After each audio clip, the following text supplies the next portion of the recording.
एक छोटे से गांव चांदपुर में दो भाई रहते थे।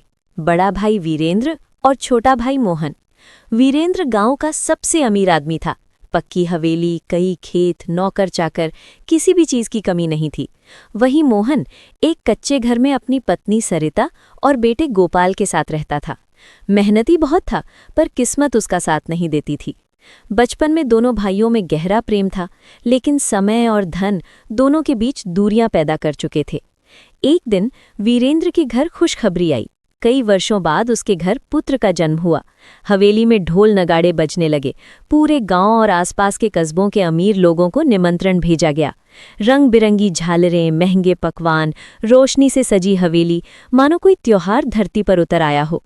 तभी वीरेंद्र की पत्नी ने धीरे से कहा, सुनिए जी, सब मेहमान आ गए, पर मोहन भैया दिखाई नहीं दे रहे।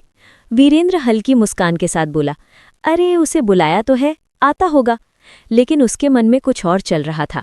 अगर वो अपने फटे कपड़ों में आ गया तो लोग क्या सोचेंगे, मेरी इज्जत मिट्टी में मिल जाएगी। उधर मोहन खेत जाने की तैयारी कर रहा था। तभी कुछ गांव वाले उसके घर के सामने से गुजरते हुए बोले, अरे मोहन, तू यहाँ क्या कर रहा है? आज तेरे भतीजे का जन्मोत्सव है, पूरे गांव को बुलाया है तेरे भाई ने। मोहन चौंक गया। उसे इस बारे में कुछ भी पता नहीं था, लेकिन उसने मुस्कुराते हुए कहा, हाँ, मुझे पता है, बस थोड़ा काम निपटा लूं, फिर आता हूं। गांव वाले चले गए और मोहन की मुस्कान धीरे धीरे फीकी पड़ गई। सरिता ने पूछा, क्या हुआ? मोहन धीमे स्वर में बोला, भैया के घर बेटा हुआ है, पर हमें बुलाया नहीं गया। शांत आवाज में सरिता बोली, बिना बुलाए जाना ठीक नहीं होगा। मोहन कुछ देर चुप रहा, फिर बोला, खून का रिश्ता निमंत्रण का मोहताज नहीं होता। मैं भतीजे को आशीर्वाद देने जरूर जाऊंगा। उसने अपने हाथों से बनाया हुआ लकड़ी का छोटा सा पालना उठाया। वही उसका उपहार था।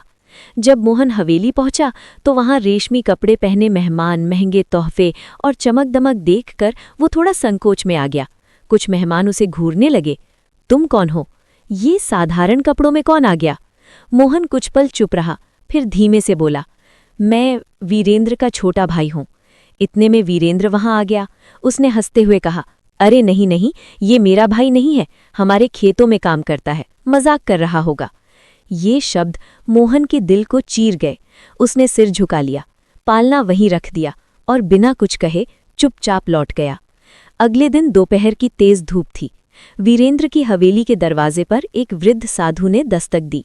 बेटा, बहुत भूख लगी है, कुछ भोजन मिल जाए तो आशीर्वाद दूंगा। वीरेंद्र झुंझलाकर बोला, यहाँ कोई भंडारा नहीं चल रहा, आगे बढ़ो, और दरवाज़ा जोर से बंद कर दिया। साधु ने शांत स्वर में कहा, ईश्वर तुम्हें सद्बुद्धि दे। कुछ देर बाद वही साधु मोहन के घर पहुंचे। मोहन ने तुरंत हाथ जोड़कर उन्हें अंदर बिठाया। घर में बस सुबह की बची रोटी और थोड़ी सी दाल थी। सरिता संकोच में बोली, महाराज, बस इतना ही है। साधु मुस्कुराए, भोजन नहीं, भावना बड़ी होती है। उन्होंने तृप्त होकर भोजन किया। जाते जाते उन्होंने अपनी थैली से एक छोटी सी पोटली निकाली। इसे अपने खेत में बो देना, पर याद रखना, असली बीज तुम्हारी मेहनत है। मोहन कुछ समझ नहीं पाया, पर उसने वैसा ही किया। कुछ ही महीनों में मोहन के खेत में ऐसी लहलहाती फसल उगी कि पूरा गांव देखने आ गया।